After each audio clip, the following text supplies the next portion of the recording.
Boom. Good morning, everybody. It is Sunday, March 19th, 2007, and it is 10:05 in the morning. All right, building my audience. That's not a problem. Let's see here. I'll even send out my own little personal invites. Boom, boom, boom. Ha ha ha. All right. Oh, I got two people watching. Okay, I don't know who's watching. Bella Richardson and my cousin Freedom. Hey, Freedom. So, I did say yesterday that I would come back on after I was done work. Good morning. I like to work a few hours. I finished at quarter to 10 this morning, so I only had to gather eggs because I usually only work Monday and Friday morning. So, Perez Hamilton, hello.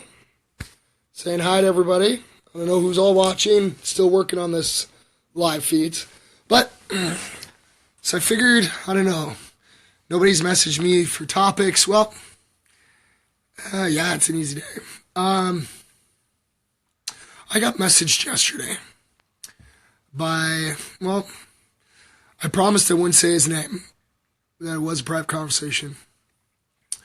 He ended up asking me my opinion on pedophiles, child molesters. And I told him straight out, I guess he's watched my videos and he heard from someone my views and asked if what they were. So he knew exactly from my own words what I thought. And I told him how, I believe these people should be either locked away for the rest of their existence or just shot. And I don't even believe in guns. I don't like guns, whatever. Well, starting to like guns. I think they're pretty cool in a way. I watched Demolition Ranch on YouTube. He makes it look fun. But anyways, so he asked if he could video chat me quick. I'm like, all right, whatever. And he cried on the video. And I'm like, why are you crying? And he's like, I've watched your videos and you seem like a really legit guy and a very nice guy. And I don't want you hating me. I'm like, well, why would I hate you? And he told me about 10 years ago, he touched a child. Oh, yes. I got angry really fast, really quick. That's the one person in my life that I've always tried to stay away from. I've always believed that our children are our future. And if you want to ruin a child's life, you don't deserve to walk. So, he asked me what he could do. And I told him, I'm like, well, don't come near me. I'll probably black out and do something that I'll probably regret for the rest of my life, hurting somebody that bad. But I wanted to let everybody know he does live and reside in Guelph. He's 32. But I talked him into getting help. So he's actually supposed to message me in a little bit to let me know that he's there. He's actually gone to the Homewood to try and get help. I even suggested to him to see if he could get liquid castration, because that might help. It's just, I guess he said he had a lot of respect for me watching my videos and that I'm a pretty straightforward guy, and he just wanted to know my opinion. And like I said, I can't stand pedophiles. They're the lowest of the lowest person in existence. It's part of the reason why I don't believe there's a God, because if there truly was God, he would have never created that in man whatsoever. And all my life, I've stayed away from knowing their names, knowing what they look like, and knowing where they live, because I just know I'll lose it, and I'll go nuts. And I'm a redhead, and part Indian. You can ask cousins. It's not really actually a good combination. It's a scary combo. Being a redheaded Indian basically will scalp you while you're alive and will laugh at you until you die. It's scary. But, yeah, I've been dealing with the pedophile existence and I'm trying to create a group or a coalition to stop them from coming into Guelph. To, you know, this one thing I actually like about the States is down in the States, you can go on the internet, you can find out their name, their address, what they look like, everything. So you can protect your children. In Canada, they are so protected. It's unreal. You need, like, the only ones that have access to the list is the RCMP and police themselves. Sicking amount of them out there. Yeah, you're right. And you can check the registry. We cannot know where they are. I've looked left, right, and center. I actually ended up sitting and talking to an officer, which I won't state their name, so that I could have a sneak peek at a file on someone. And that's the file was basically the guy who took my wife, or my wife left me for, or whatever, because he's a registered sex offender for sleeping with minors. When I was with the wife last February, she told me how he raped her when she was 14. And they took my best friend to calm me down because I just went to go like marbles. I'm like, what? And, you know, I trusted her. She said that, you know, he did it a long time ago and he regretted it and he's trying to move on with his life and fix what mistakes he's made. So I trusted her. Shouldn't have done that either, but 2 days before my birthday, he's the one that took her. And then it's pretty sad. It's Stockholm Syndrome now that she's dealing with, and there's nothing I can do. I have to let her go. Like, he's done 7 years. He's 41. He lives out in Arthur. And I'll say his name. His name is Raymond Neer. He comes into Guelph. He's a truck driver, so he travels amongst Ontario. So you hear that name, just watch out. Protect your kids, keep them safe. Because him and his girlfriend, well, my ex, whatever, they're not telling people. And part of his stipulation is when he goes somewhere where there's children near, he's supposed to inform people. And they're not.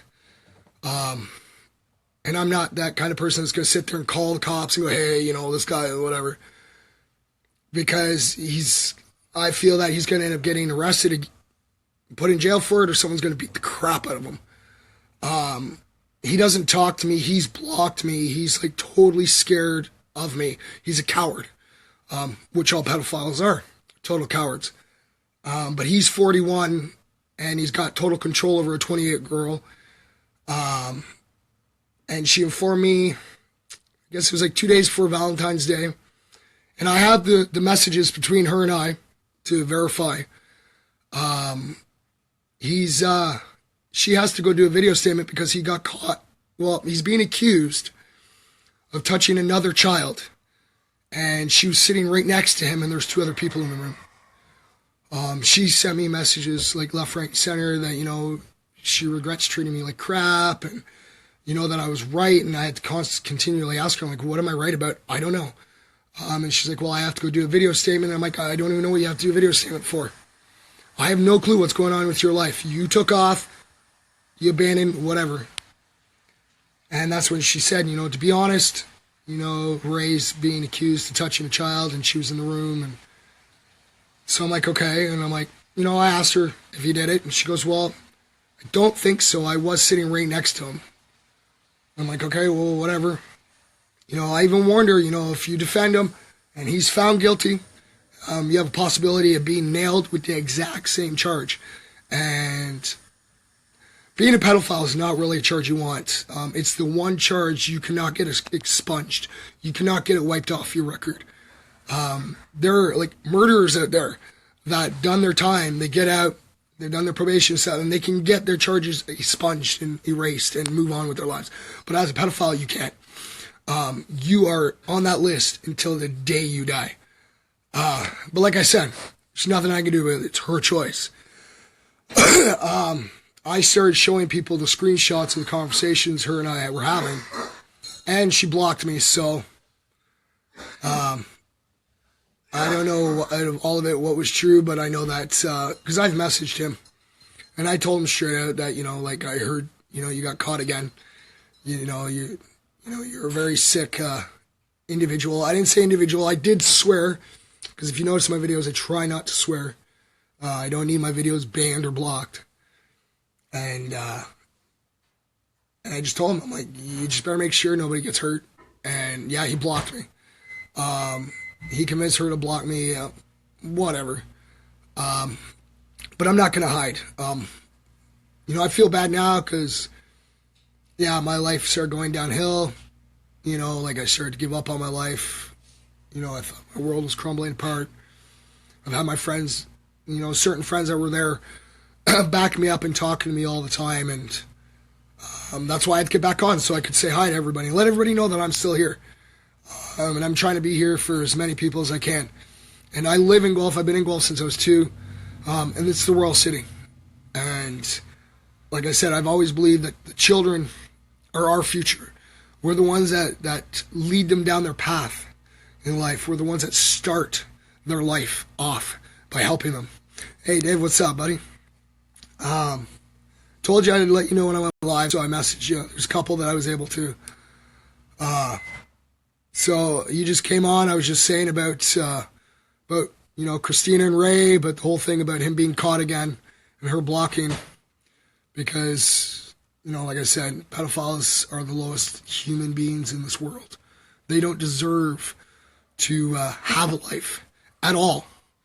Because, you want to ruin a child's life, you shouldn't even have a life. I've sat there and we've watched dogs, animals, be put down because they bit a child.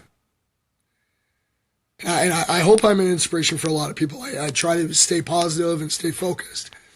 But yeah, I've seen dogs being put down because they bit a child. And their excuse is because, they bit the child, so it ruins the child's future. So the child's going to be afraid of dogs for the rest of their lives. Okay, I understand that. They'll be afraid of dogs for the rest of their lives. But when it comes to a child molesting pedophile, you ruin that child to everything. They're afraid. They become afraid to talk to anybody.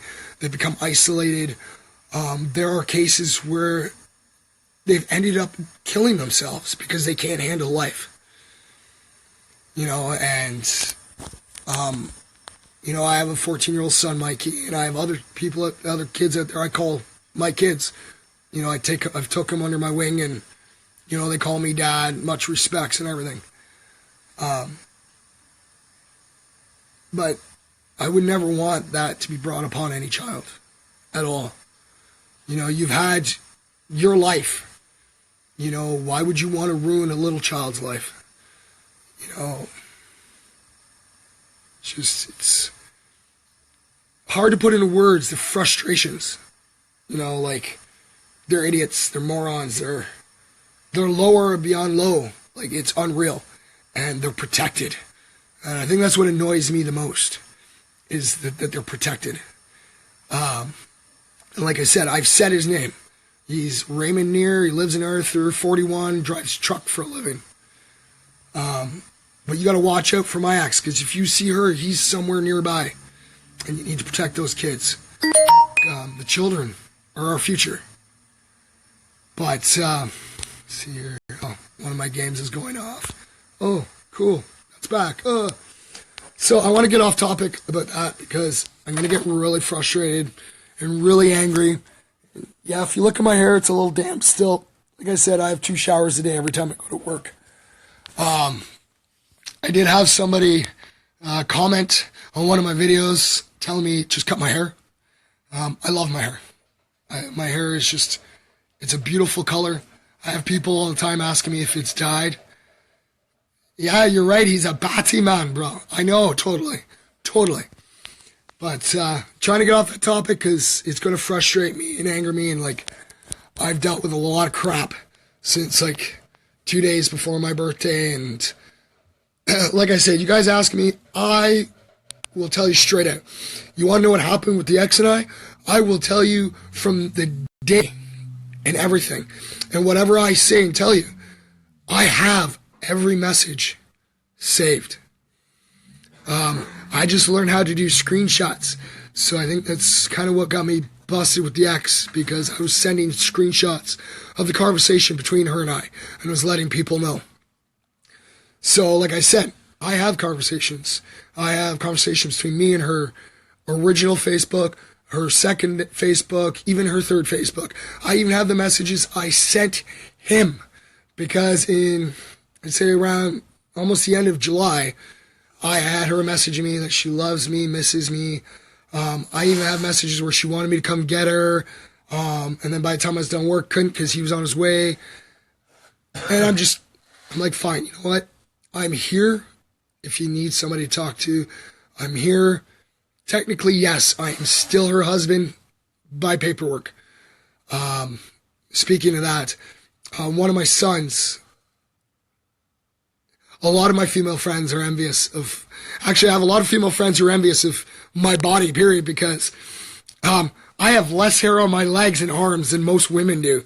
And I don't shave my arms or legs. When it comes to my chest hair, I have this, just a little patch right about here. Just a little small patch of hair and maybe 3 to 4 hairs on each of my nipples. So, a lot of girls, and they love my long hair and the fact that my body hair barely has any hair naturally. I totally went off topic and I forgot what I was talking about. Totally off topic. Gotta love this. Gotta love this. That's why I love chatting with people. Well, okay, I'm chatting to you guys and you guys are messaging me. I got 5 viewers. This is awesome. 5. So, give me a topic. Let's talk. Like I said, I want to kind of get off the topic of the pedophile because of dealing with the ex and stuff. And, you know, she suffers from depression, anxiety, possible multiple split personality, which I definitely think she is. And, bro, I'm fucking... Yeah, I know you're loving this, man. Andrew Owen, I call him a little Jew because his initials are AJ, so I always call him a little Jew. Hobbies.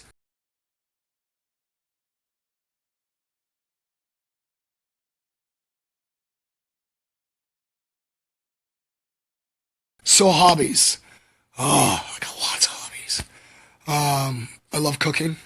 I love baking. Baking has always been a passion of mine. If you go through some of my photos, I made the ex some spectacular birthday cakes. I always outdid myself every year on the birthday cake. A couple years ago, I made her a 7-layer rainbow cake. So each layer was a different color when she cut into it. Not the August that just passed, the one before that, I made the ultimate cake, and I've had a lot of people begging me to make the cake again. It's my true cannabis cake. What? You're funny, Andrew. And it was a layer of cannabis cake, a layer of cannabis brownie, cannabis cake, and then it was just frosted with cannabis frosting. And you only needed a little bit. And this shout out's going to go to Mama and Wally. I brought them a half a cake. And Mama's the one that always wants me to keep making the cake again. And I just haven't had the passion lately to bake or cook. But I brought them a half cake, and they're just digging into it. I'm like, you guys only need to take a little bit. And they polished off half of the cake between the two of them. And yeah, poor Mama. She thought she was in purgatory. Wally, oh yeah, it was great. It was great laughs. And you know, one day I will go back and bake again. My buddy Chris, he wants me to help him. We're trying to develop a cookbook together. I'm also currently working on my own cookbook, cooking for stoners. And I also, what was that cow? That cow was my game. It's called Township, right? My buddy got me into this game called Township. And the cow went off because it lets me know that the milk is ready for me to go gather the milk from my cows. Yeah. So that's what the cow you heard. Yeah. And I went off topic again, totally spaced out. It's one of those days for me. I usually have the best memory ever. And yeah, my mind keeps popping all over the place. But, you little farmer. Well, yeah, you could say that. Since by profession, I'm a milker. And when I say milker, don't get it wrong. I'm not dealing with cows. I deal with turkeys. I breed turkeys for a living, basically. Stoner cookbook, yes. is going to be called Cooking for Stoners. I originally had this book I've been working on for a long time, but when I printed it out, the colors were all off, so I started to redo it. I've actually been slowly working on it, putting it into my phone, because I have an app on my phone from the Yum app, YUMM, and you can put pictures and everything. Marijuana affects the memory. Sometimes. I haven't smoked anything yet, so nobody can say anything that weed's affecting my memory. I'm just not much sleep, as you can tell, the bags under my eyes. Just a lot goes on my mind all the time. I never stop thinking. I hope you don't milk the turkeys.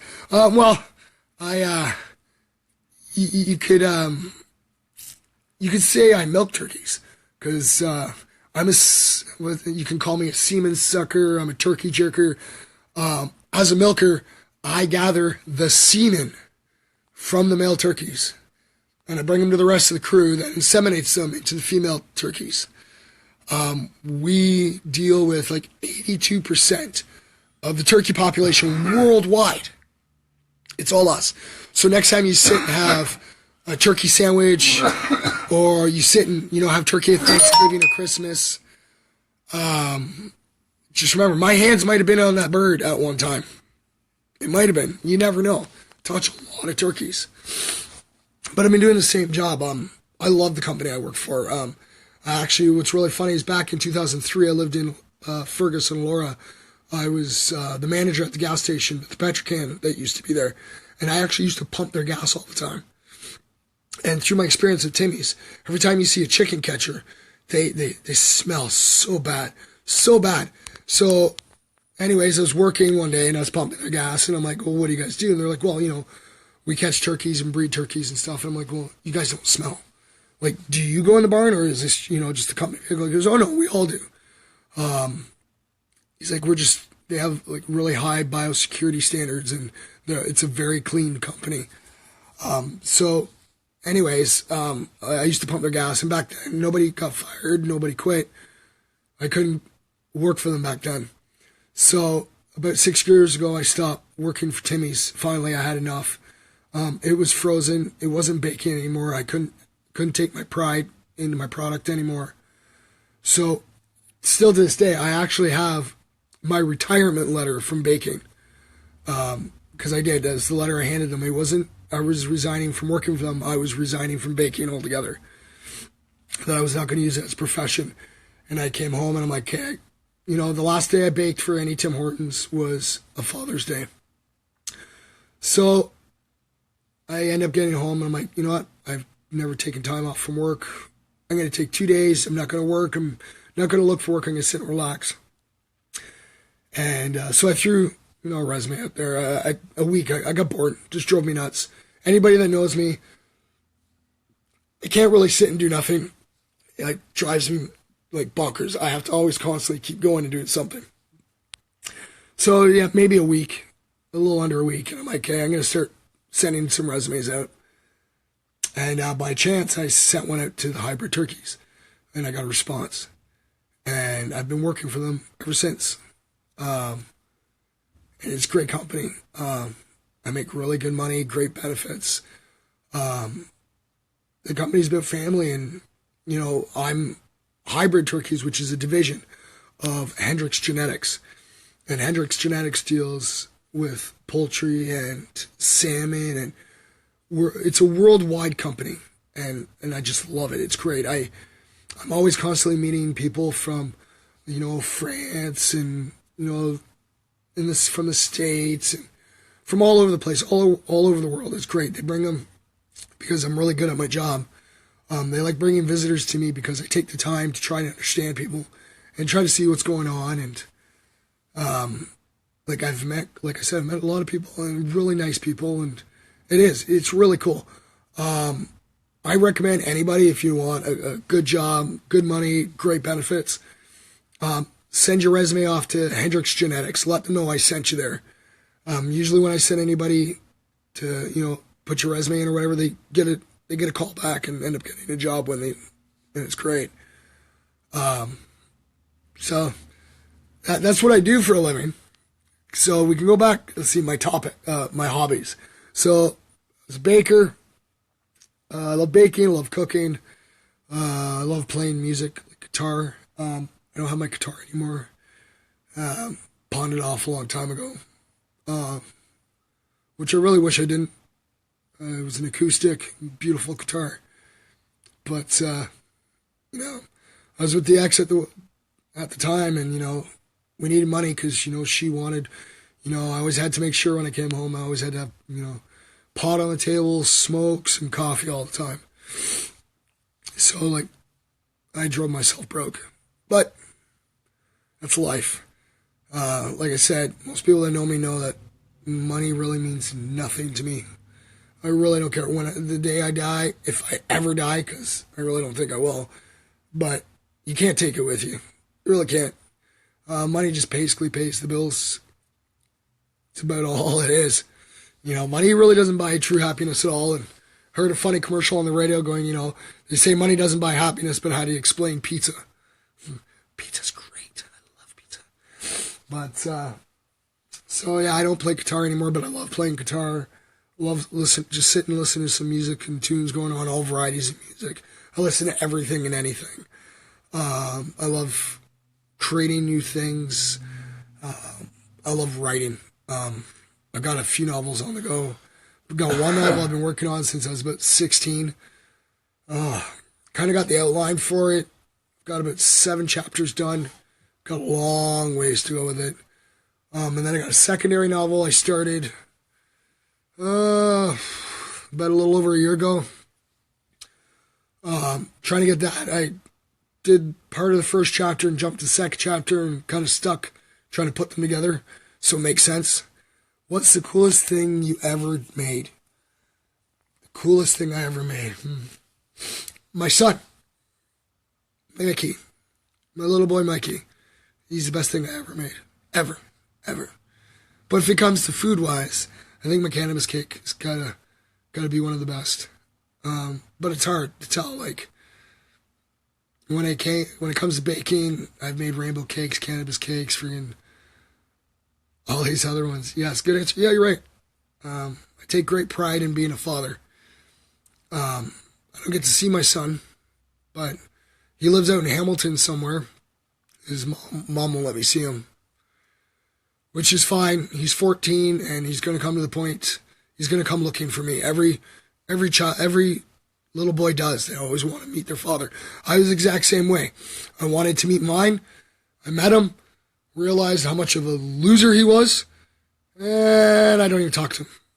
And he's just a sperm donor. And I talked to my brother Chris Mack up in BC, and he says the same thing. He's a sperm donor. He just feels really bad for me because I look like the retard, which sucks, but that's okay. Because, I'm a sexy beast. He's just an old fart that,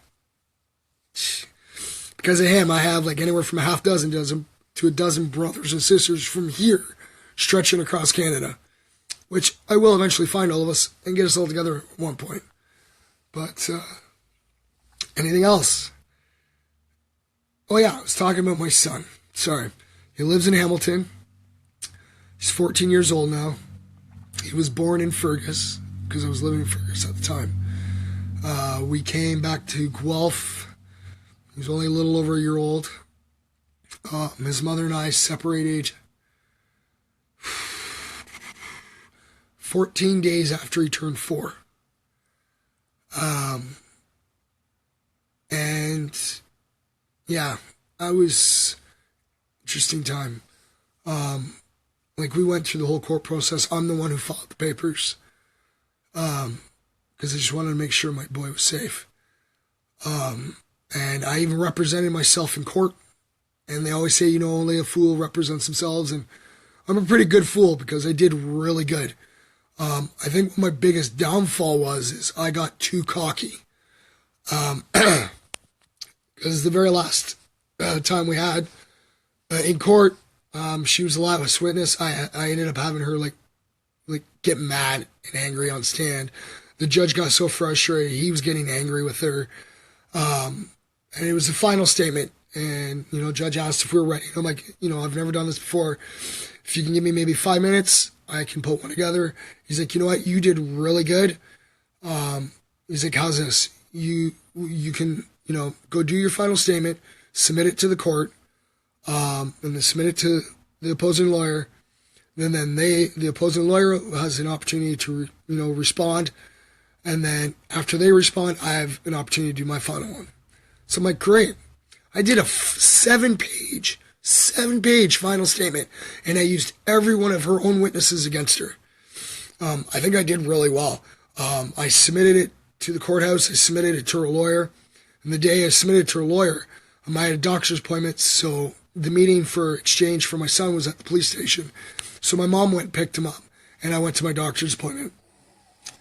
And like I said, I think what my biggest downfall was because the last day in court, before we went in the courtroom, I went up to her lawyer. And that's what I mean by I got too cocky.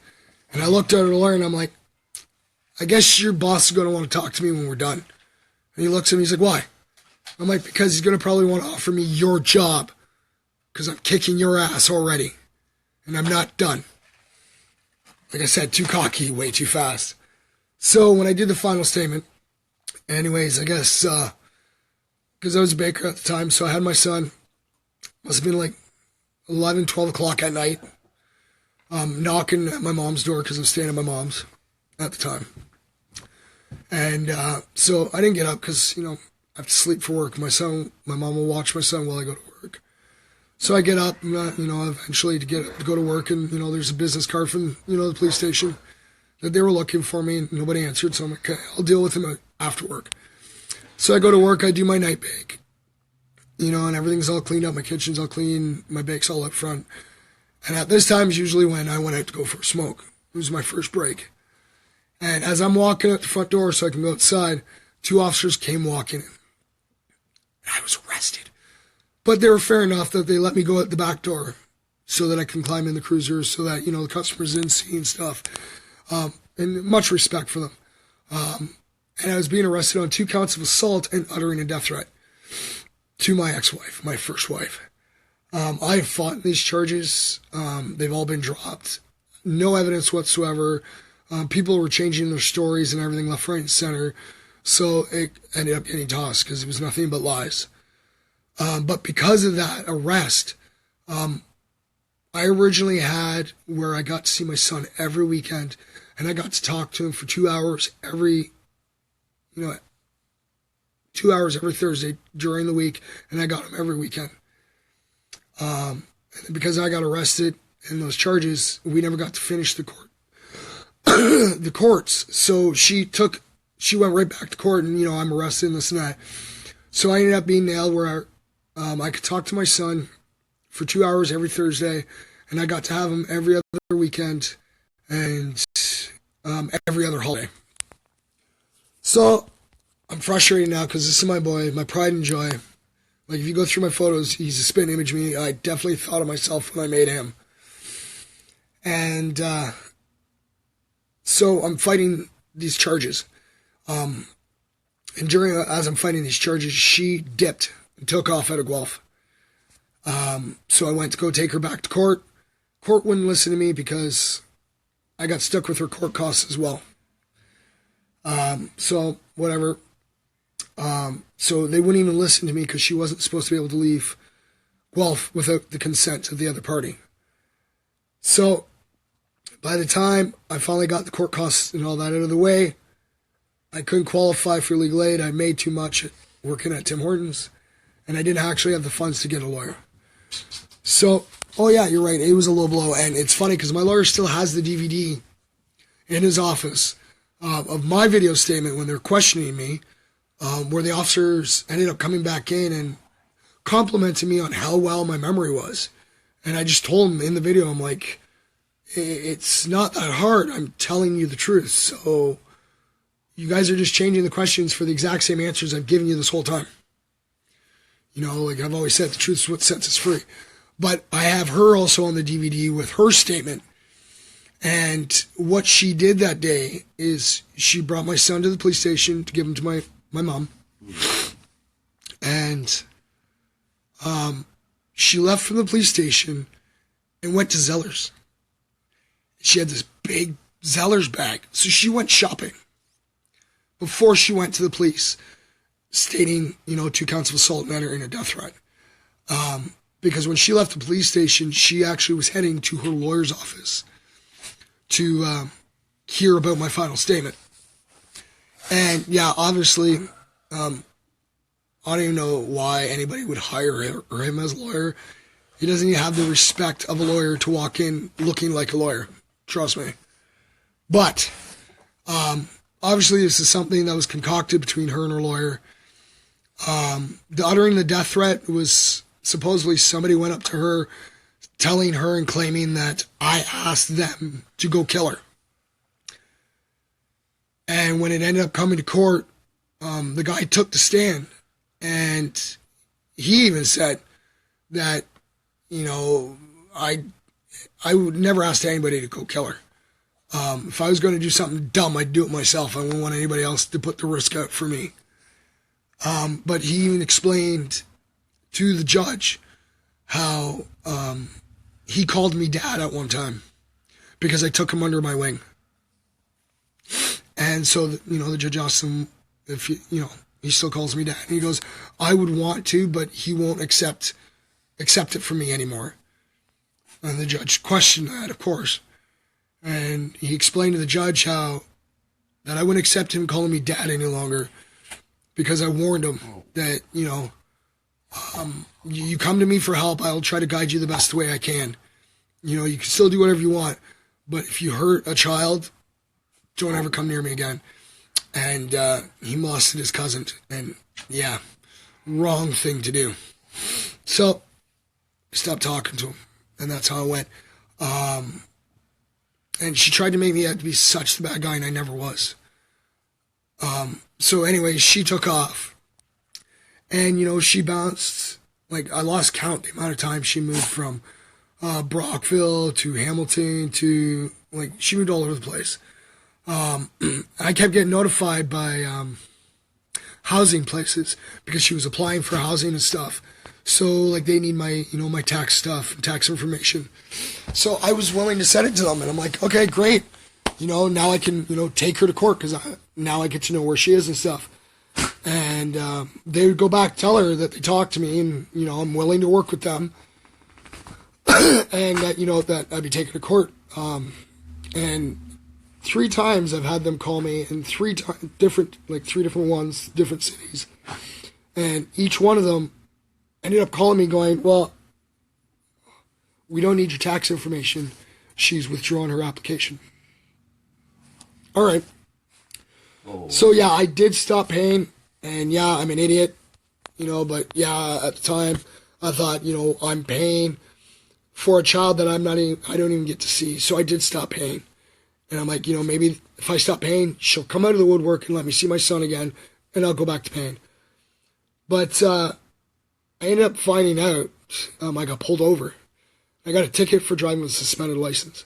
And I explained to the officer, I'm like, my license was never suspended. Why? So I found out Fro suspended my license. So I contacted Fro. I got everything organized and sorted out.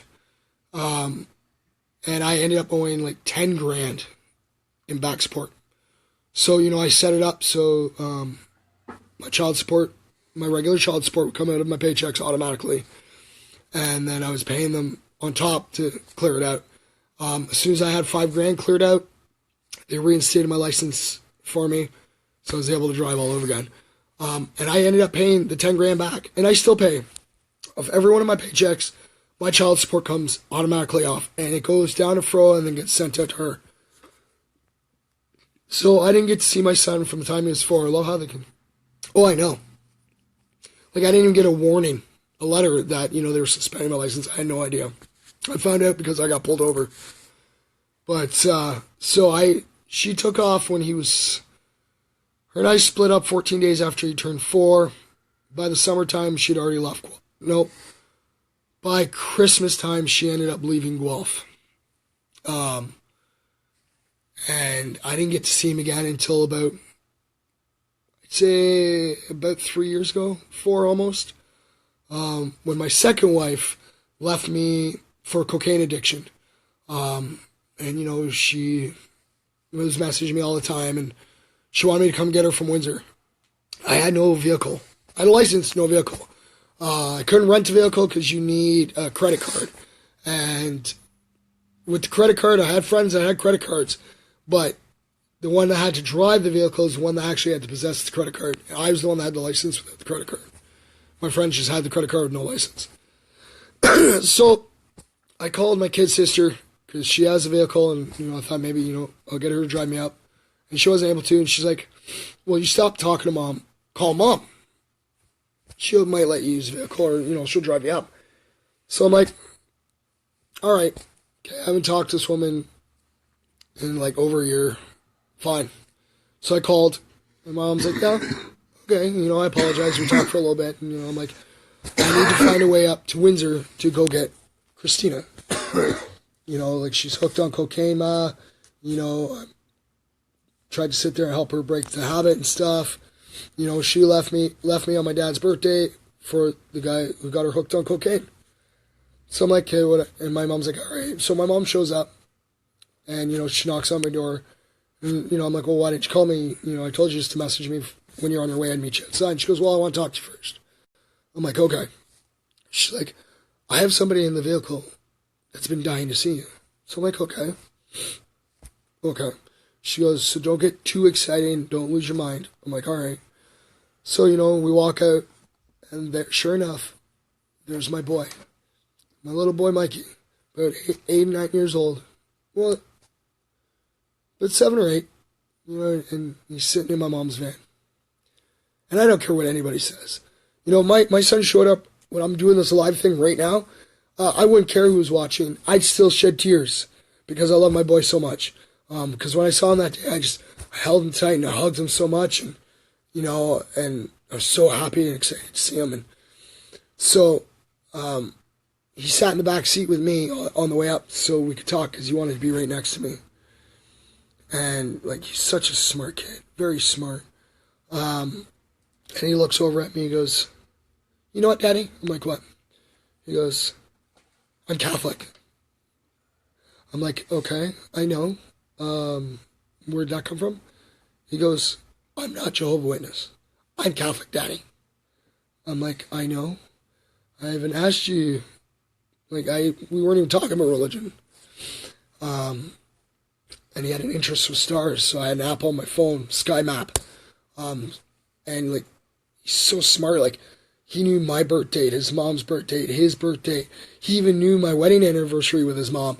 And he had all these dates, and they were all in his head. And my mom looks over at me, and she goes, "It's scary, isn't it?" I'm like, "What?"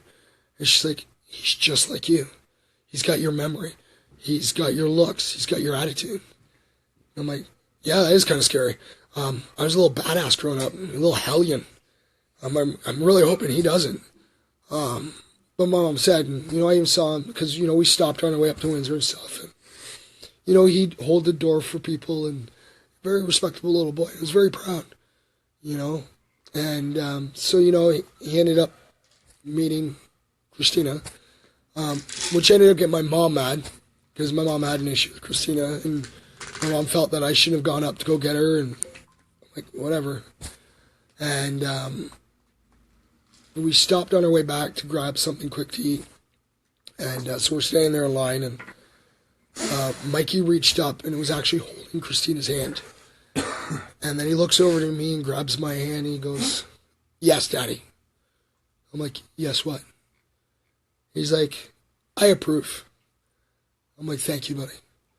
I'm like, "Because you always know, if you didn't approve, I would have to leave her. Because I want to make you happy. It doesn't matter if Daddy's happy, as long as Mikey's happy." And he goes, "I like her." I'm like, "Okay." And yeah, it kind of caused a problem with my mom.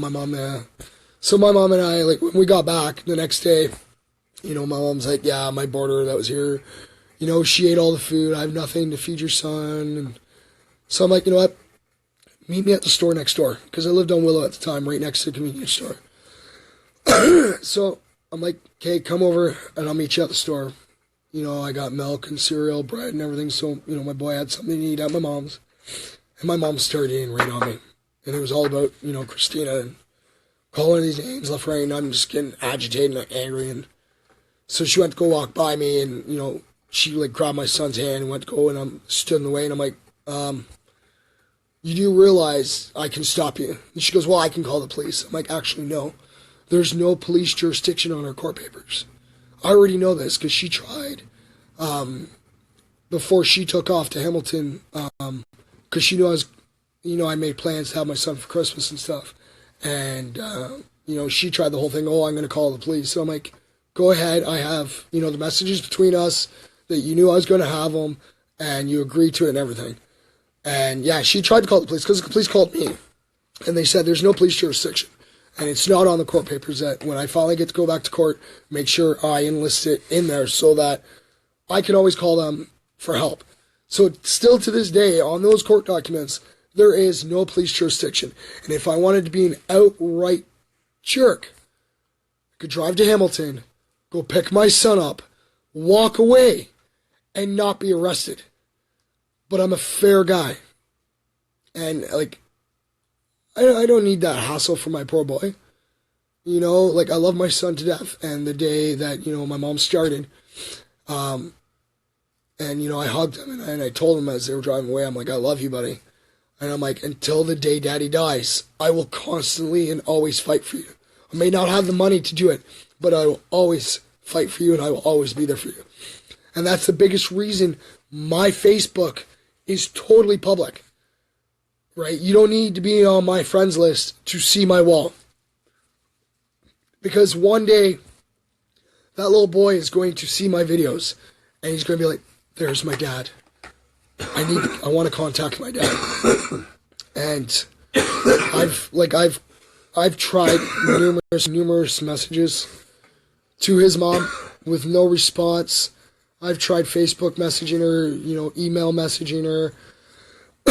Every time I've changed my number, my address, I've informed the court, like the court documentation states, she hasn't. So that's why we have no clue where she is. But her new husband, his name's Steve, contacted me because they're no longer together, and he's got 2 little boys with her. And he was afraid she was going to do the same thing to him that she did to me.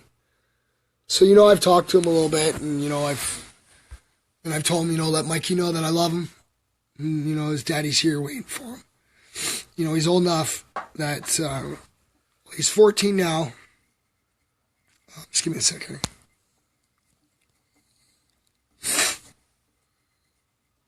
Yeah, I had a feather up my nose. Sorry, guys. But, I've been sitting here. That's why every time I've ever moved, I've stayed in Guelph. Like, every time I've moved since her and I separated, I've stayed in Guelph. And I've always got myself a 2-bedroom apartment. Always. I've always had 2-bedroom apartments. So this way that if my son ever comes looking for me and he needs a place, I have a room for him. It's always been there for him. So like I said, I'm just waiting. I'm going to end up messaging his stepdad, his mom's second husband, and hopefully get the message to him to let Mikey know to, look me up on Facebook and, come find Daddy. I can't afford a lawyer. I make good money. I can't afford a lawyer because I have bills because of the second wife that I'm trying to get cleared of. Trying to get into a house. I'm already approved for like a $320,000 home. But I got to pay off all this debt that was brought up together between, the ex and I. So you guys are left for parents. It should be. And it's funny because there's actually a group that my son and I started that is called FAM. FAAM. Mikey came up with the name. I came up with what each letter stood for. And it stands for Fathers Against Abusive Mothers. If I remember correctly, I think I still have a group on Facebook somewhere called that. And it was a group for not just fathers against abusive mothers, mothers against abusive mothers. It was one parent against the other parent who was abusive. And to me, it wasn't the abuse between her and I. it was the abuse that she would inflict to my son. Like, it was so bad at one point that, because she doesn't even talk to anybody in my family, that if my family did talk to her, you were not allowed to mention my name whatsoever or talk anything about me. And the funny thing about my name not being mentioned is my son Mikey has the exact same name. And when her and I first split, she ran to my mom's. And from my mom's account and a couple other people that were there that day, she was all upset and crying. And Mikey came up to her and goes, "It's okay, Mommy." And he put his hand on her shoulder.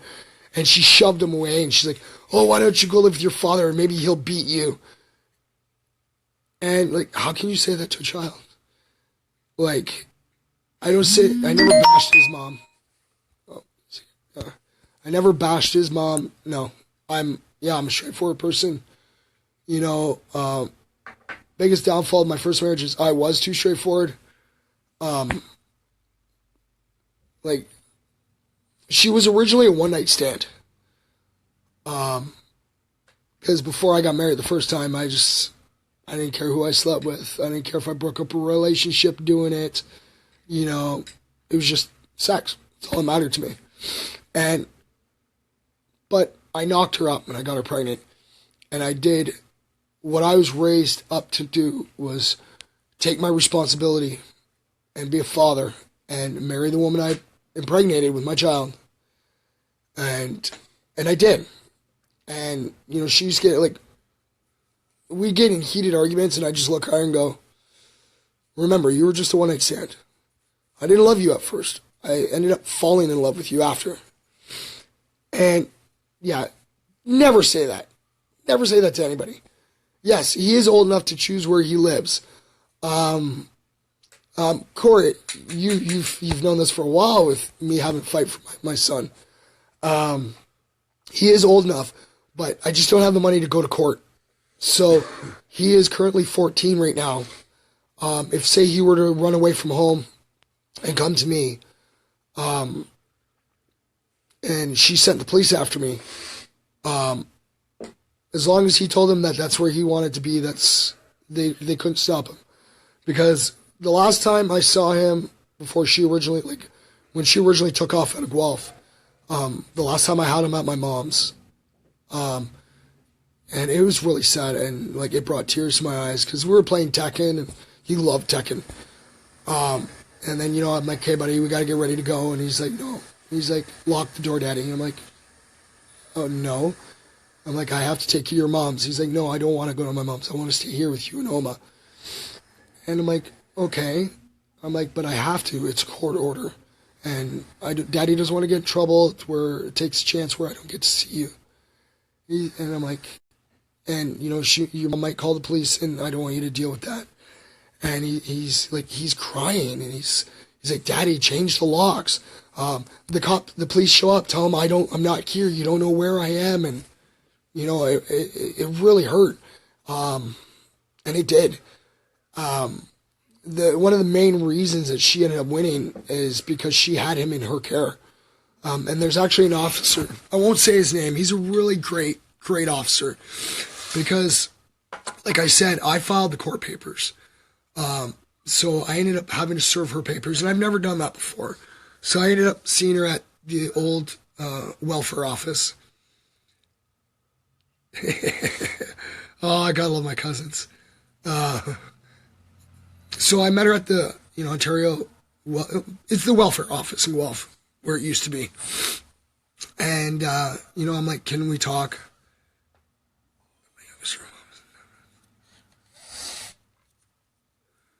"Congratulations, Corey. That's awesome, doll. Awesome." My friend Corey, I actually met through one of my exes, and she used to work across the road at Semtex. What's the old Imperial Tobacco called? I forget what it's called now, but it's the old Imperial Tobacco. And she used to always come over and call me, and everyone's like, "Hey, Mike, your friend's here." And I'd be like, "Oh, hey, Corey." Because anybody that knew me, that when I worked at Timmy's, and I was a sucker for kids too, like, My boss used to get mad. Cinex. Thank you, Corey. It was Cinex. Like, it's still Cinex there, but anybody that came in, and it was just a bad habit because I was always standing there because I was always ahead of everything. And, you'd see a little kid going, oh, I want this. And, some parents can't afford stuff like that. They're just getting the basics and leaving. And I was always a sucker, and I'd always come out with a gingerbread going, here. And the parents be like, oh, I can't. No. It's my treat. I ended up, oh, God, through my time at Timmy's handing out, and it wasn't handing out free product. It came out of my pocket. I must have spent at least a few $1,000s just giving out product to kids. Because, I know what it's like, being that little kid, with your parents, money strapped, you can only get what you came there for. And any kid that goes into like a Timmy's and they, you're going in there like, oh, look, I want this donut and this Timbit or whatever. And if a parent can't afford it, it sucks for that child. And I know what it felt like. And I so did. So, like I said, every chance I did, I was handing out some kind of product to a child, giving them a Timbit, or gingerbread is what most kids got off of me. I had one kid that would come in with her dad every weekend, and I'd always, every time, both Saturday and Sunday, I'd be handing him a gingerbread, and he's like, I'm going to pay you. And I'm like, dude, don't worry about it. It's for your kid. It's all that matters. I put a smile on that child's face. That's all right. Because I know that when that child's older, that child's going to look back, reflect, and go, there was a nice guy out there that helped me when I was younger. I'm going to do the same. It's the whole pay it forward thing. I'm not one of these people that always, oh, I want recognition. A little while ago, I think about a year ago, I guess, on the radio, they were going on about Starbucks drive-through was doing a pay it forward. And they did so many, I think it was 53 customers or something in a row. But little do they realize that there's little people like me that I've done it. I've been doing that for quite some time. I still do that to this day. When I go get paid, and I'm going to Timmy's for coffee, I'll get my coffees and I'll just look at them and go, how much is the order behind me? And they'll tell me, all right, I got it. How much is the one behind them? All right, I got that too. And they're like, why are you doing that? I'm like, it'll put a smile on their face. They might not do it in return right away, but they're going to end up helping somebody down the road. And that's the way I look at it. Yeah, it's paying forward, yeah. But I don't ask for the recognition. I don't sit there and, I don't sit there and pull up and go, hey, you should thank me because I paid for your coffee or your big order or whatever. No. I'd rather someone be pulling up behind me going, wow, my order's paid. Thank you. Here's the info so your son can choose. Thank you very much, Corey. I love you, doll. If you're here, I give you a kiss. Thank you. You're awesome. I love my friends. They're great. Just like if you guys would have looked at my post yesterday, my friend Colleen, because everyone's saying, oh, you're crazy and all this. And because I drank 12 Monster Javas yesterday with in under 8 hours. But she ended up putting the post up so people could read it. And it's a link. It's a natural immunity I have to caffeine because I've been a coffee drinker most of my life. I worked at Timmy's. I was going through 2 to 3 pots by myself. I still go through 2 to 3 pots a day myself. Just always drinking coffee. So I have a natural immunity to coffee. And that's why I always tell people I can drink an entire pot of black coffee, crawl into bed, and be sawing logs. Because it's just an immunity I have. So, where was I? Let's go back. Yeah, I totally got off topic here. Let's see here. Yeah, we were talking about Mikey. Pay it forward or friends help friends. Yeah, exactly. But, I just thought of this and I want to throw it in here before I forget. No, like I said, I have a lot of stuff in my brain constantly going. My brain never shuts off. But there's one thing I can hold my head up high. Anybody that knows me, it's somewhat kind of because of my Catholic upbringing. I don't believe in abortion. And I don't. To me, that's murder. You created life. If you don't want to create life, you make sure you take the protection and the necessary precautions you need. So that's what coat hangers were for. that is disgusting. That is just gross, dog. He said coat hangers. Just wrong. But, and I've never believed in it. Now, when I was with my ex, Christina, we lost her daughter. She was about 5 months pregnant. And, I got a call, she wasn't feeling well, so she went to the hospital, and I was just going to go to sleep after work for a bit. If you go through my photos, my album, Misha, Klotz, that's my daughter. She didn't make it. It was a very frustrating day. They had the heart monitor on her belly, and, I'm sitting there and I'm listening to my little girl's heart beating, and it's beating normal. And, I have doctors, the doctors and nurses come in. They're like, oh, she's not going to make it. And I'm like, why are you guys doing this to me? Like, are you guys trying to drive me mental? Like, they brought security up to the room because they thought that I was going to literally, lose my mind and go nuts. And I'm just like, no, it's just, you're telling me to try to drop my hopes, to accept that my daughter's going to be dead. And you guys are letting me sit here listening to her heartbeat.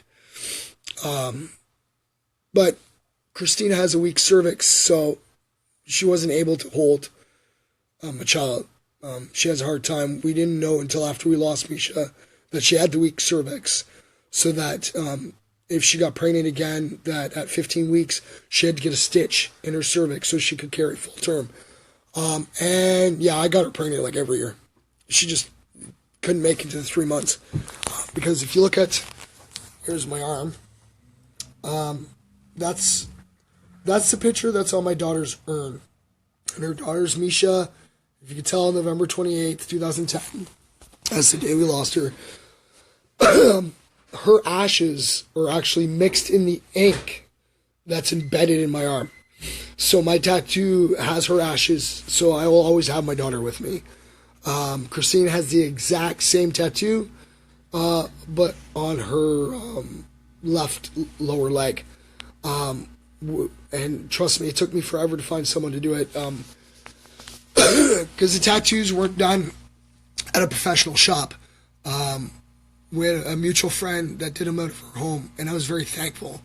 And it wasn't until after we got them done that the tattoo artist finally realized that it's the cleanest thing to deal with is ash. There's no germs, there's nothing to it. So a lot of people are starting to do that now. But sorry, I was on the topic. I know, see, I told you I'd get on topic and I'll forget things. But what I was trying to get around to is because she had a hard time carrying children, that we had a friend of ours, and she got pregnant. And the guy didn't want anything to do with her or the kid. She already had a hard enough time with her first. And then she's like, I can't do this. And she was going to. Until I came and made a suggestion that, because we were trying to explain to her, adopt the child out or whatever. And she's like, no, I don't want to have to deal with it, because, I don't want to deal with all the court. And I'm like, fine. I'm like, I'll make you a deal. You take the child to term. We'll take your baby. We'll raise your daughter as our own, but under a few circumstances. And one of them was that she would have to be a godmother to the child, so that she was always in the child's life. And she agreed to it. And so, we came up with this whole story that I was the one that slept with her and, in a threesome, whatever. And, I hold my head up high because that little girl is alive to this day because I convinced her mom not to do it, not to have the abortion, And it's a great feeling. I don't get to see this little girl. I haven't seen this little girl since maybe a couple weeks after she was born. I was there in the room. I cut the umbilical cord and everything. That was the first time that Christina actually ever saw me violent to anybody, because the baby's father showed up at our place. And Christina was holding her, and they were, I guess, upstairs on the top landing and looking out the window, and I didn't realize. And I'm standing on the front porch, and Buddy went to come up at me, and I I didn't even think. I just dove at him. And I dropped him to the ground, and I had like such a death grip on him. My old roommate, Will, McFarlane, and a couple more other guys, like they were coming up to me and they're like, let him go, like you're going to kill him, like let him go, Mike, come on, calm down, like just let him go, let him go. So I finally let go, and I stood up, and I ended up taking him down on the grass, and I split the man's face open. And of course, like I get up, my first thing is I'm looking at my building, I look up, and there's at the time my wife looking down on me with a child in her arms, and instant guilt. And, I felt so bad because by this time, my wife didn't know of any violence from me at all. I was big heart, always, helping people. She only knew of the reputation that, don't screw with this guy because he's strong and tough and, he'll take you down.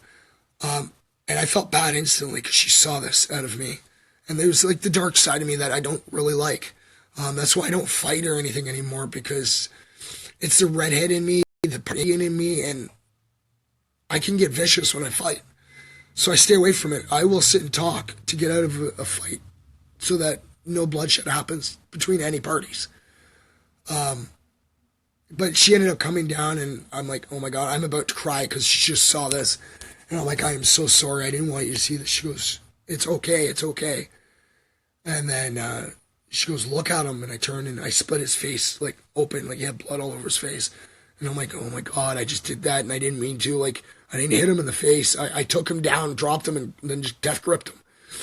And then she yells to him, and she goes, just feel lucky that my husband didn't drop you on the sidewalk or any concrete, because you wouldn't be walking anymore. And I'm like, don't do that. Like, don't say that. Like, I didn't mean to do that as it was. And she goes, no, I watched from upstairs and he came at you. You just automatically defended yourself. And I'm like, still no point. I have martial arts training. I'm supposed to basically get hit 3 times before I can defend myself, which sucks. But it's the joys I get to deal with. Hi, Kelly. How are you, buddy? I don't even know how long I've been on this live for yet so far. Let's see here. Okay, okay, just bear with me, people. There's my finger. Wow. I've been live for 1 hour and 7 minutes. This is interesting. I told you. That's why I said I can gab for hours and I can talk your ear off. Not a problem. Give me topics, we'll talk. But anyways, I guess the father came back in the picture and was talking to the mother and stuff. And so anyways, I didn't fight. I let it go. I'm like, okay, whatever. Like the father doesn't have the child. The mother does. Last thing I knew, she takes really good care of her daughter and her son, and great little family.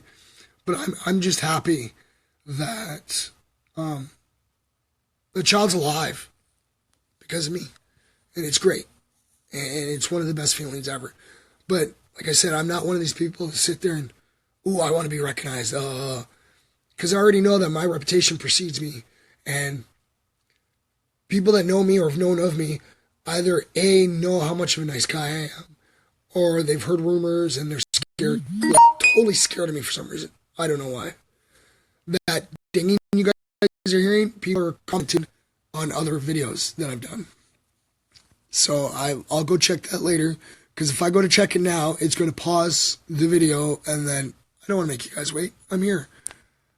So just let me... Actually, that's not bad. I actually went over 1 hour without having a smoke. Because I remember I had a smoke at the very beginning of this video. So, but I've had a lot of people jumping on. Hey, Freedom, just so you know, that the Kelly Timbers who came on, it was her mom who basically introduced me to the McIntyre side of my family. I never met any of them. I didn't know any of you guys, nothing. And it was her mom who brought me up to Aunt Tina and introduced me. And from that moment on, I met Aunt Tina, and then I ended up meeting Sabrina when she was on the streets with her one boyfriend. And then, I finally got to be able to go up and I got to meet Grandma. And I don't know where the picture is. I wish I had it. And I had a picture of Grandma, but it's gone. But I went up to go see Grandma, and I don't remember what year it is, but I can tell you, any wrestling fans can probably verify it. When I went up to go see Grandma for the very first time, she let me use her computer to print out my application form for WWE's very first Tough Enough. She let me print it out and fill it out and everything. Please, I would love to have some pictures of Grandma. So she let me print it out, and I filled everything out, and I was all excited. And it was the very first ever Tough Enough that WWE did. The reason I never got to submit any of it, my parents would not allow me to use the video camera to do a 30-second video. So, okay, whatever. Because I grew up big, huge wrestling fanatic. Anybody that knows me will tell you my favorite wrestler to Undertaker. And I really do a really great Undertaker impression. I will do that one day. And I'm going to have to do it on live. I do it really good. And it's really freaky. I get my veins sticking out of my throat and everything. It looks gruesome. So that's when I met Grandma. And then, like I said, I didn't even get to meet you, Frida. I didn't even get to meet your mom. Your mom died when I was 8 years old. Stone Cold rules. Hey, they all rule. They're all great. The older generations. I haven't sat and watched wrestling since my first wife. Because she tried to use it against me in court. Saying that, my son and I sit and watch wrestling and it belittles girls and women and it's violence and this that. Because Mikey's favorite wrestler was Eddie Guerrero. And it used to be funny because I'd lay on the couch watching TV as he was playing in his room, and then just randomly I'd look over and there he was on top of my couch. And he'd be like, "Daddy," and I'm like, "What?" He's like, "5-star," and he'd drop on me and do a 5-star frog splash. It was funny. Yeah, I know I have a lot of catching up to do. Like I said, she was using it against me. I ended up straight up telling the court, "Oh, Seth and Mick Foley are running Raw now." Nice. I actually have Mick Foley's book still. But I still played the video games. I had the PlayStation 2, PlayStation 3. And every year I kept, I always made sure I got the video game. Always got it. And then I stopped. I haven't gotten the past 3 WWE games that came out. Oh, Steph. I actually follow Stephanie McMahon on Twitter. If you want to follow me on Twitter, it's at Michael J. Klotz 1. The number 1, not the word 1, number 1.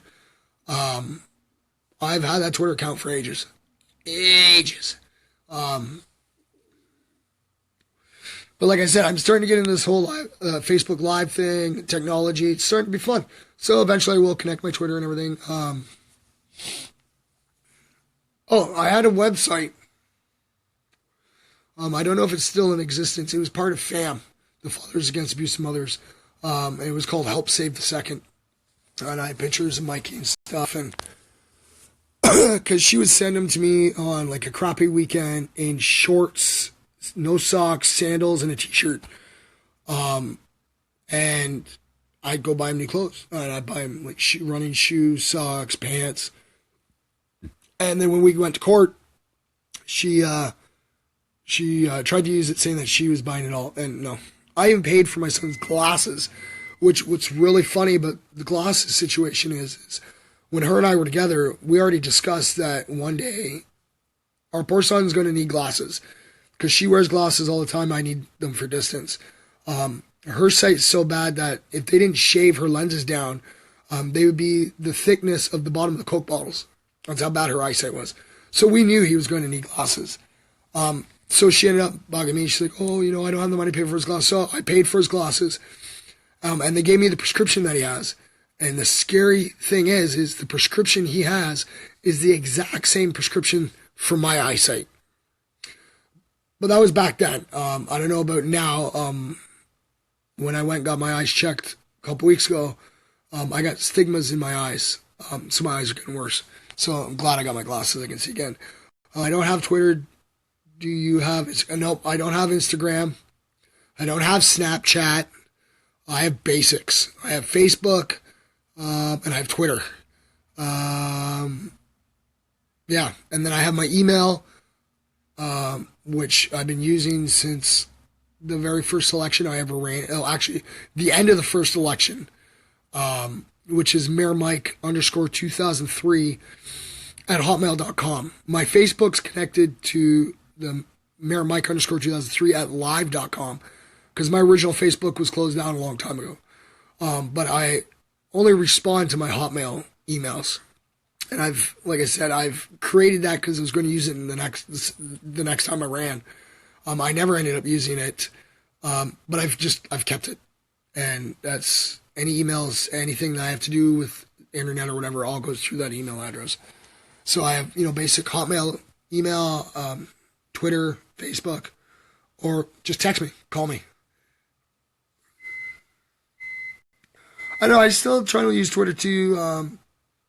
I find with Twitter, you can post stuff, you can tweet stuff, like say what's on your mind or whatever. It's not like you can find somebody on there and message them. I have mine set up so anybody can message me. You don't have to follow me. The ex and I, the only way we were able to, the only reason we were communicating is because we followed each other. So that's the only way we were able to talk, until she blocked me just recently, whatever. But I guess that's what happens, like I said, I'm a truthful person and I'm willing to show proof and evidence to back up what I say.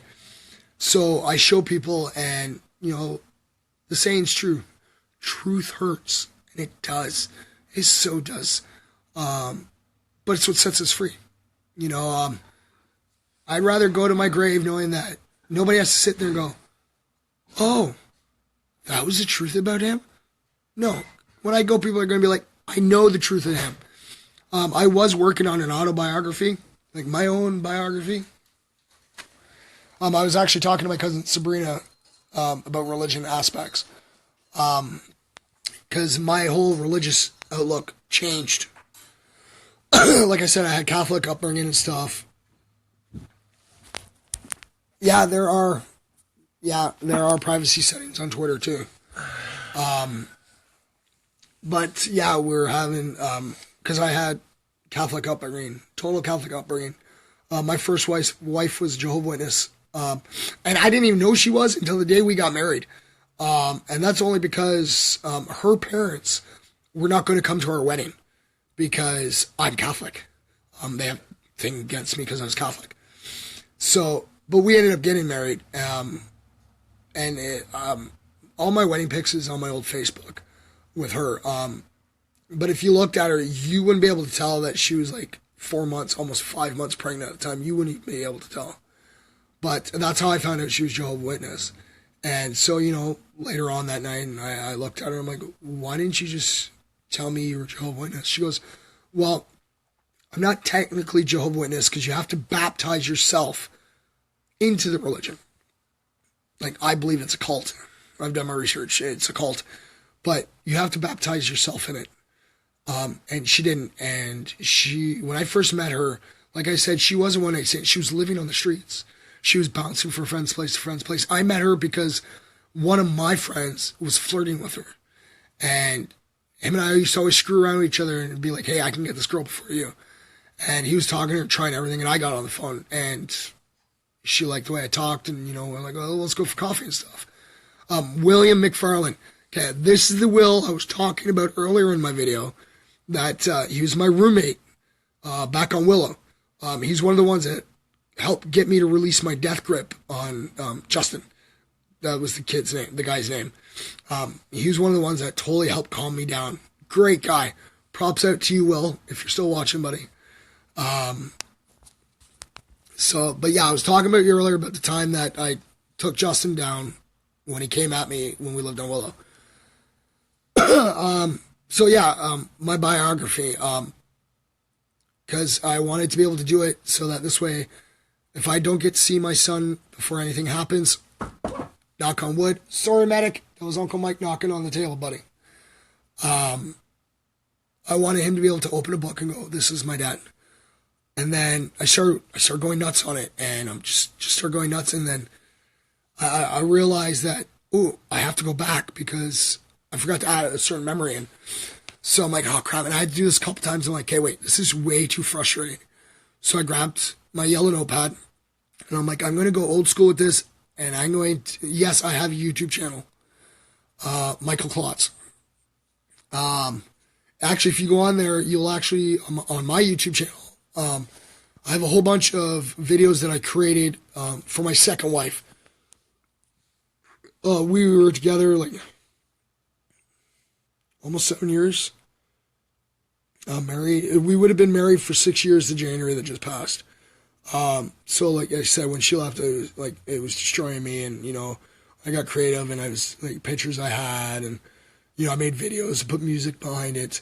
But to fair warn you, if you do find my YouTube channel and you're checking out my videos, a couple of videos have more than words playing in the background. And I didn't realize it when I created them until I went on myself. That the more than words that plays on those videos is actually my own recording of my voice. I have a karaoke app on my phone, and I did that because I sent it to the ex, because that was our wedding song, was More Than Words. My first wife, our wedding song was Power of Love by Jennifer Rush. But my second wife, it was More Than Words by Extreme. So I actually sang it on my karaoke app. So when I created my videos, I created them on my phone. And I saw that, More Than Words was on there. And I didn't clue in that I didn't actually have the song on my phone. It was my own recording. So like I said, I didn't know until I checked out my own video that I don't like my voice. I really don't like my voice. The voice I hear seems totally normal to me. But when I go back and listen to my voice on a recording, which is basically the voice that everybody else hears, I don't like my voice. My voice sucks. No wonder I never made it went to be a singer or anything, because, it would just never work. But yeah, that's my YouTube channel. Those are a bunch of videos on there I've created. If you go on there, some of the ones videos I liked, the ex has a YouTube channel where our ferret, we got our ferret, she was playing around in rain. We have a video where she walked from the backyard, up the side of the building, around the front of the building, around the steps, up to the front door, because she knew exactly where she lived. That's why I said before, when you asked what animal, if there was no price, it'd be a ferret. I love the ferret. They're great. I fell in love with ferrets from the movie Beastmaster. The word ferret is actually derived, which means smelly thief. And they are. They can smell pretty bad sometimes. But they're little thieves. And it was great. When I lived on Willow, one funny story was I was flat broke. And I had no smokes, no weed, and I'm just sitting there at my desk. I'm like, man, I can't wait till payday, And, because I used to let her run around and stuff. And, I saw her and she's running up towards me and she had this little piece of paper in her mouth. And it was like a little green piece of paper. And I'm like, wow, what's that? So, I grabbed her and, I had to fight with her to get it. But, when I finally got it out of her mouth, I opened it up and there was a $20 bill. The little bugger, found a $20 scrunched up bill in my apartment somewhere and brought it to me. It was great.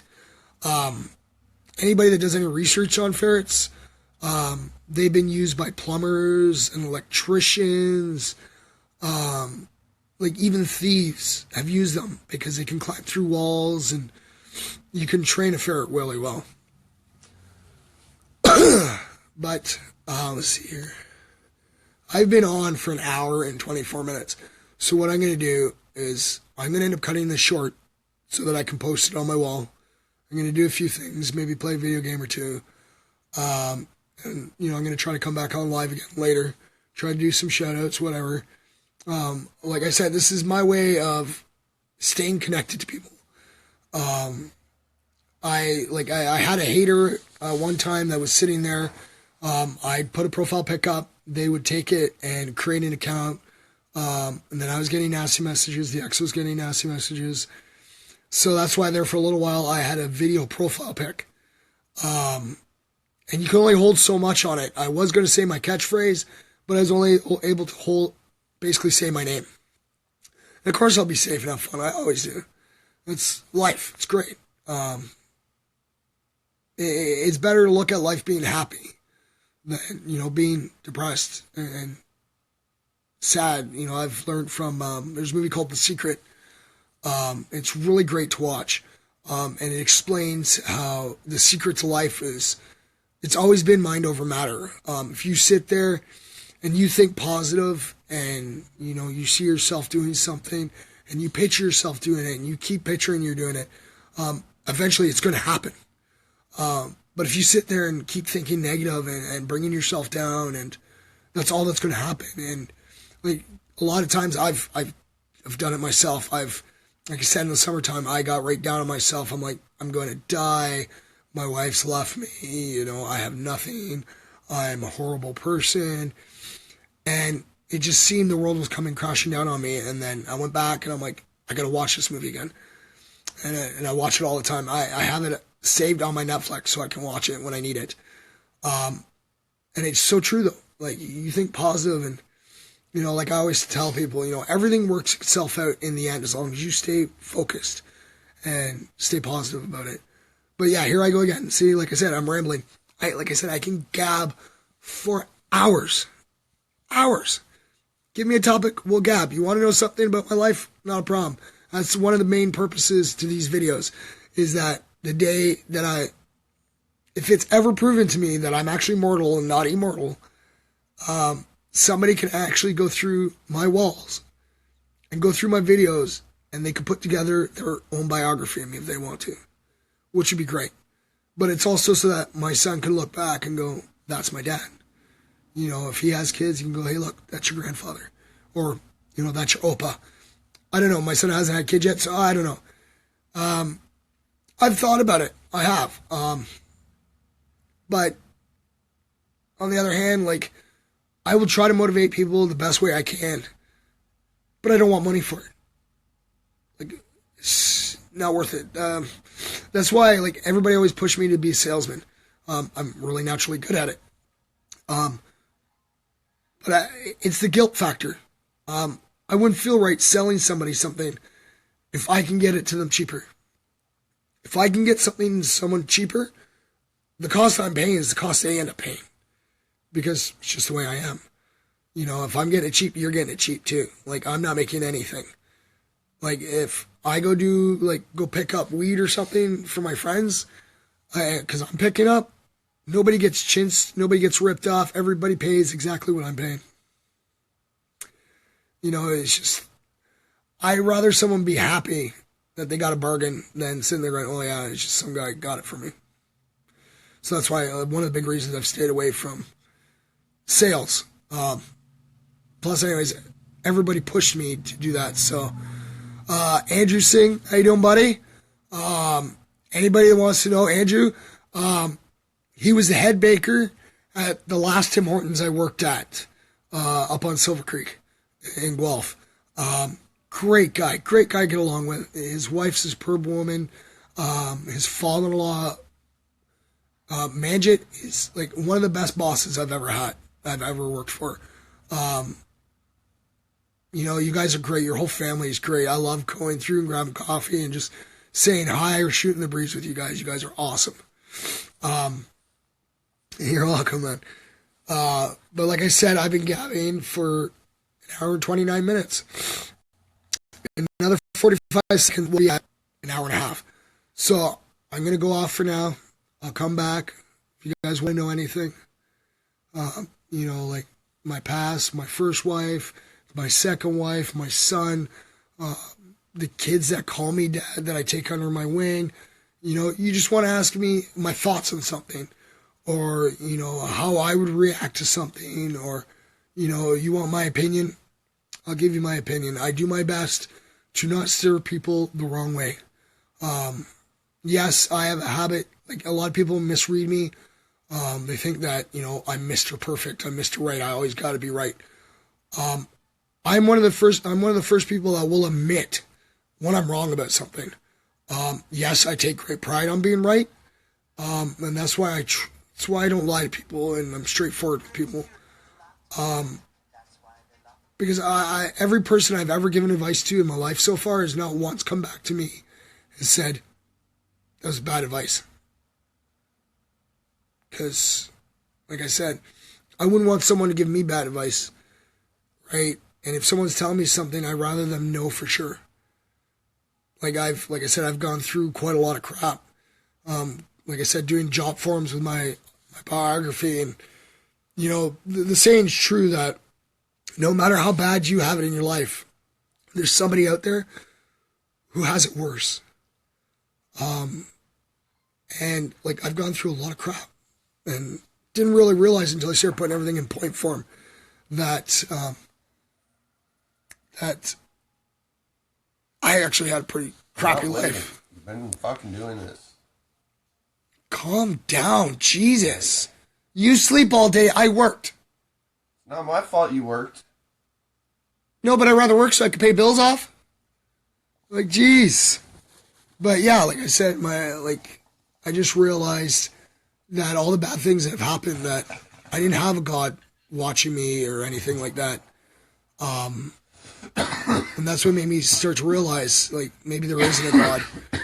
And then all these religions. For what? Who'd I get you in shit with? You're alive right now. Who'd I get you in shit with?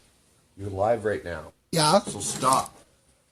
And I'll tell you. Okay. Well, right. I gotta go for now. I'll talk to you guys later. All right. So peace out. Till next time. Love yous.